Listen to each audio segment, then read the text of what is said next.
Hey everyone, and welcome to today's topic on primary keys. So the primary key may be defined either at the time of table creation or after creating the table.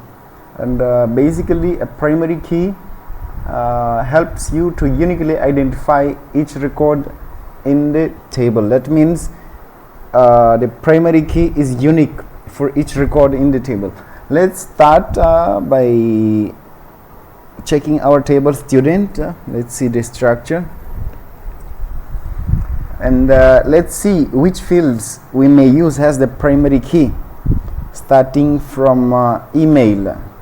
So email, usually two individuals can't have the same email, so it's a good choice. We may take email as a candidate key. Then we go for CGPA. So CGPA, it will be a number like 7.5, 9.2. So different students can have the same CGPA. So we can't take CGPA as primary key. And then we have name, the student name. So the name, we may have, there are some cases that people have the same names maybe. So it wouldn't be a good choice to take S name as the primary key. But then let's see the SID. So the SID is like the ID for each student. So usually each student has a unique identifier, like a unique ID. So we may set the SID as the primary key. So for the table student, we will set the SID as the primary key. So to set it, to define it as the primary key, we use the following command: alter table, followed by the table name student, add primary key, and within parentheses the field or the fields. In this case it's a single field, SID. So it has been defined. We can see by again describing describe student. And you can see here at the key we have primaries, while here it wasn't primary. So we have set the SID as the primary key for the table student. We can do the same for the other tables. We may see the table college. So for the table college, we will set the college name, and the state has the primary key. That means in a particular state we can't have two or more colleges having the same name, but out of that state we may have other college having the name similar to one which is on the other state. So to set it as the primary key, we use the same command: alter table, it's college, add a primary key, and the fields, the C name and the state.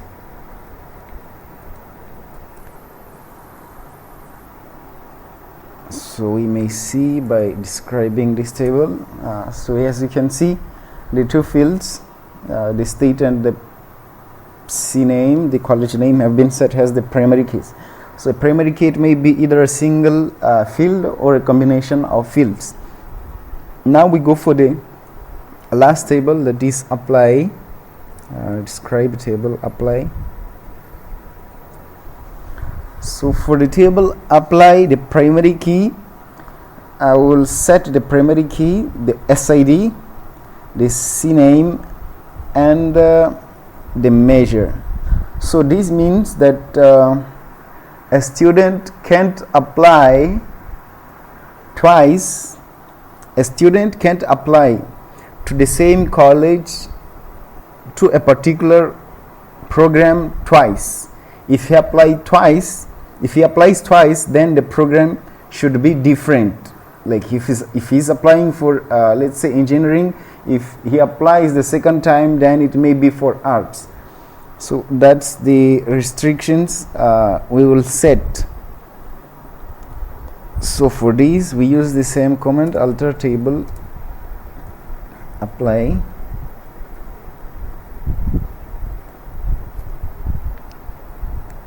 add a primary key,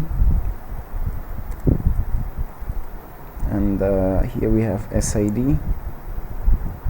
As you remember, this is the relationship. This table results from the relationship between the college and the student. So the SID is the SID from the table student, and the C name is the college name from the table college. So these later will be foreign keys, but these we will see later. So now let's define this. We may describe. So as you can see, we have all the fields, the 3 fields set as the primary key. So this is how you can define the primary keys in MySQL.